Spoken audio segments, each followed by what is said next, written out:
Hello everyone, welcome back to my YouTube channel commerce knowledge NTA NET. आज के video में हम discuss करेंगे टीचिंग एप्टीट्यूड के मोस्ट इंपॉर्टेंट प्रीवियस ईयर के एमसीक्यूज़।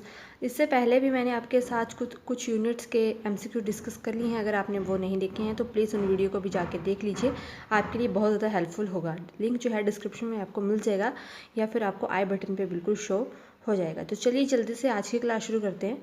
सबसे पहला क्वेश्चन है आपके लिए, identify the important element a teacher has to take cognizance of while addressing student in a classroom. Options हैं आपके पास, अवॉइडेंस ऑफ प्रॉक्सिमिटी, ऑप्शन 2 है वॉइड मॉड्यूलेशन, ऑप्शन 3 है रिपीटेटिव पॉज एंड ऑप्शन 4 है फिक्स्ड पोस्चर। ठीक है, हमें find out करने हैं ऐसे एलिमेंट्स जो कि टीचर्स की कॉग्निज को जो है वो एड्रेस करते हैं जब वो क्लासरूम में पढ़ाता है। तो जल्दी से अपने ऑप्शंस को आंसर को गेस कर लीजिए।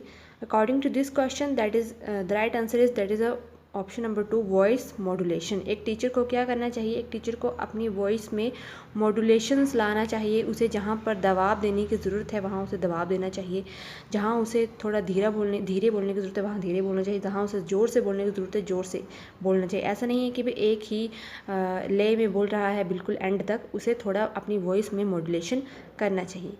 नेक्स्ट क्वेश्चन है आपका, as a teacher select the best option to ensure your effective presence in a classroom. ठीक है, इन द क्लासरूम। ठीक है, इसमें से आपको सिलेक्ट करना है बेस्ट ऑप्शन जिससे कि पता लगा सके कि टीचर जो है वो इफेक्टिव है क्लासरूम में।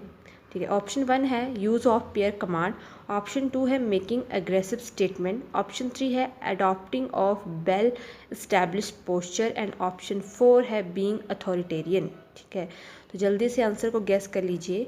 According to this question the right answer is that is your option number 3, adoption of well established posture. एक टीचर की इफेक्टिव प्रेजेंस उसके पोस्चर से पता लगता है। ऐसा नहीं है कि टीचर जो है वो क्लास में उबासियाँ मार रहा है, ठीक है, या फिर वो अपने लेक्चर स्टैंड में बहुत ज़्यादा वजन दे के खड़ा है, उसे इस तरह से नहीं खड़ा होना चाहिए। उसका एक वेल एस्टैब्लिश पोस्चर होना चाहिए। नेक्स्ट है आपका, which set of learner characteristics may be considered helpful in designing effective teaching learning system? Select the correct alternative from the code given below। ठीक है, आपको इसमें से करेक्टरिस्टिक्स को फाइंड आउट करना है इफेक्टिव टीचिंग्स की। ठीक है, स्टेटमेंट्स आपके पास दी हैं, आपको उसमें से कोड को फाइंड आउट करना है कि कौन से सही है। ऑप्शन 1 बोल रही है आपकी pure experience of learner in respect of the subject, option 2 interpersonal relationship of learners families friends, option 3 है ability of learners in respect of the subject, option 4 है स्टूडेंट्स लैंग्वेज बैकग्राउंड, ऑप्शन 5 है interest of student in following the prescribed dress code and option number 6 है motivational orientation of the students. तो जल्दी से guess कर लीजिए किस में से कौन सा सही होगा। अगर आप ऑप्शन 2 को ध्यान से देखें तो इसमें बोला है कि रिलेशनशिप होने चाहिए अच्छे, मतलब इंटरपर्सनल रिलेशनशिप होना चाहिए लर्नर्स की फैमिलीज़ के फ्रेंड्स के साथ। ठीक है, तो ये तो मैटर नहीं करता है, इफेक्टिव टीचिंग है कि एक टीचर का लर्नर्स की फैमिली फ्रेंड्स के साथ भी रिलेशन हो। तो ऑप्शन 2 जो है वो तो डायरेक्टली ही एलिमिनेट हो जाएगी, तो जो ऑप्शंस बचेंगी वो आपके आंसर आ जाएंगी। तो according to this question the right answer is that is your option number 1, option number 2। Option 1 जो है वो बिल्कुल सही है, ऑप्शन 3 भी बिल्कुल सही है, ऑप्शन 4 भी सही है एंड ऑप्शन 6 भी सही है। ठीक है, नेक्स्ट क्वेश्चन है आपका, which of the following attribute do not create strength of a teacher. ठीक है, इसमें से कौन से एट्रीब्यूट्स जो हैं वो एक अच्छी स्ट्रेंथ बताते हैं एक टीचर की।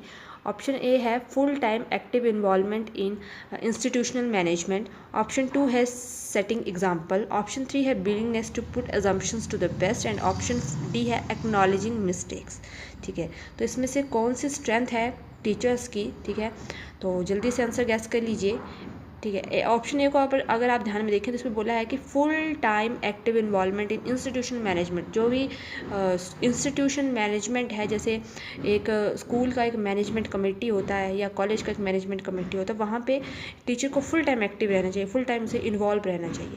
तो ऑप्शन ए जो है वो सही नहीं है, क्योंकि ज़रूरी नहीं है कि जो टीचर है वो मैनेजमेंट के कामों को भी देखें। मैनेजमेंट का काम जो होता है वो अलग डिपार्टमेंट होता है, उसके लिए हर अलग अलग डिपार्टमेंट जो है वो हर इंस्टीट्यूशंस में होते हैं, चाहे वो स्कूल्स हो या कोई इंडस्ट्रीज़ हो, कंपनीज हो वगैरह हो। ठीक है, तो ऑप्शन ए एलिमिनेट हो जाएगी, जो बचेंगे वो आपका सही आंसर आ जाएगा।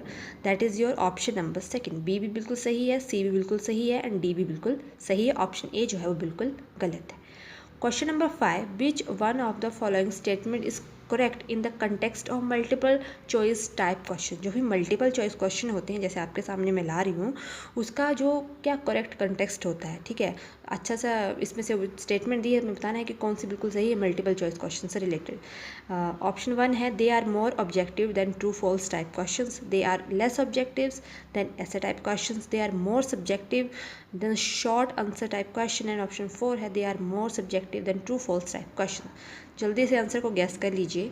According to this question the right answer is that is your option number 1, they are more objectives than true false type question. जो भी ट्रू फॉल्स टाइप क्वेश्चन होते हैं उनसे बहुत ज़्यादा ऑब्जेक्टिव्स होते हैं मल्टीपल टाइप को जो क्वेश्चन होते हैं। नेक्स्ट क्वेश्चन है आपका, what are required for a good teaching. एक टीचिंग के लिए इसमें से कौन सा जो है वो रिक्वायर्ड है।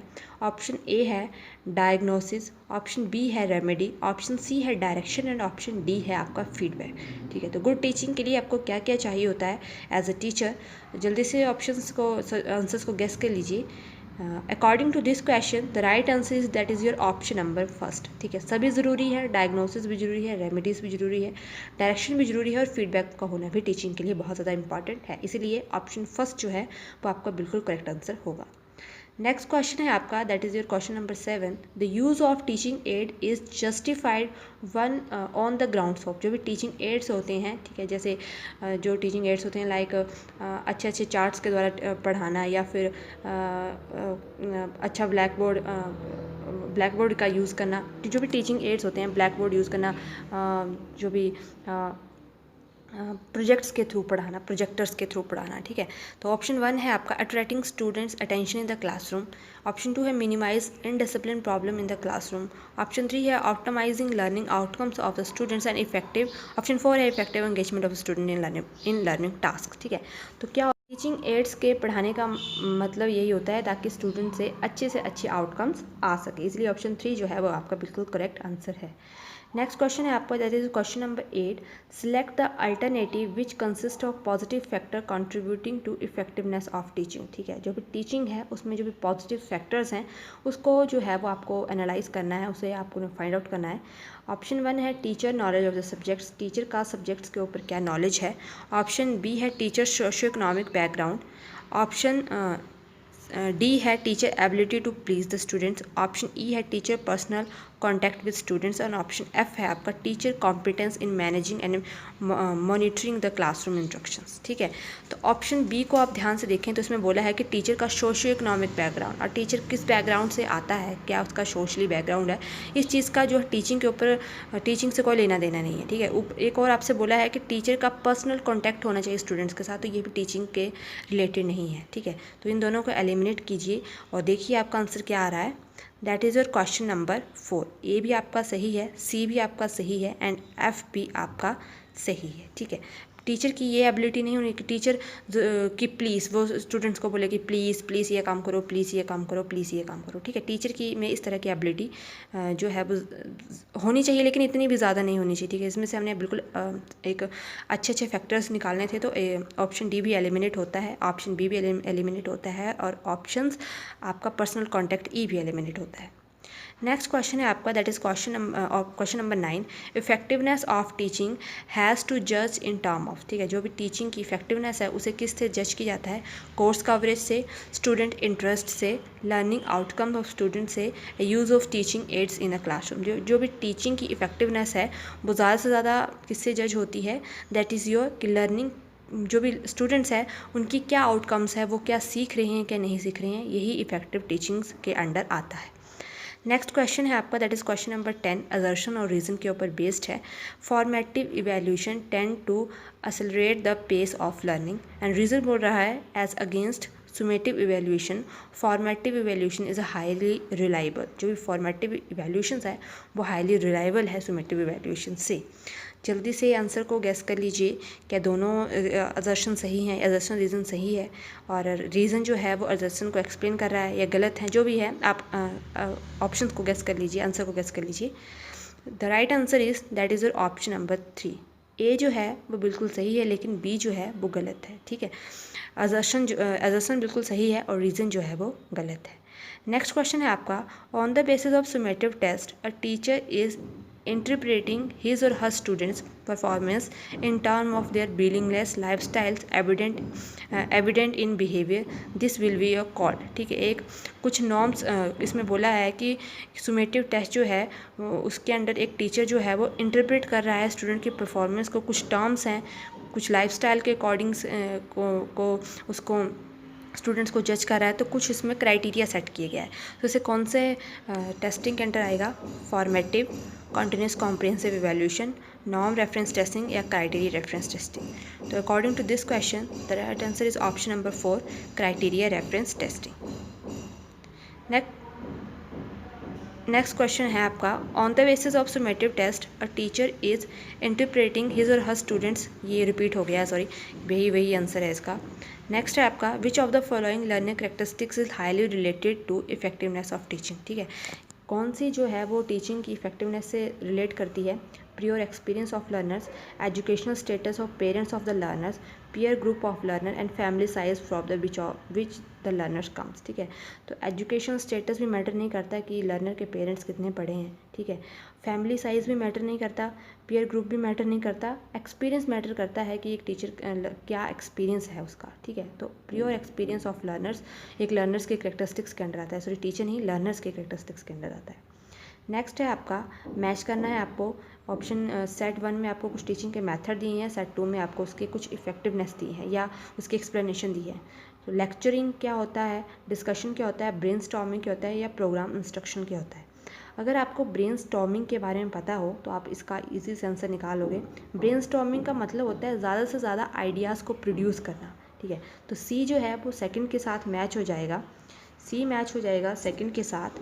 तो जल्दी से देख लीजिए, आपको सेकंड देखो ये है, सी जो है वो सेकंड के साथ यहाँ मैच हो रहा है, इसलिए आपके ऑप्शन 3 जो है वो बिल्कुल सही आंसर आ जाएगा। लेक्चर मेथड जो है वो कंटेंट डिलीवर करता है, आपको पता है। डिस्कशन जो है उसके अंडर क्या होता है, एक थीम होता है, उसके बिहाफ पर क्या होती है, डिस्कशन होती है।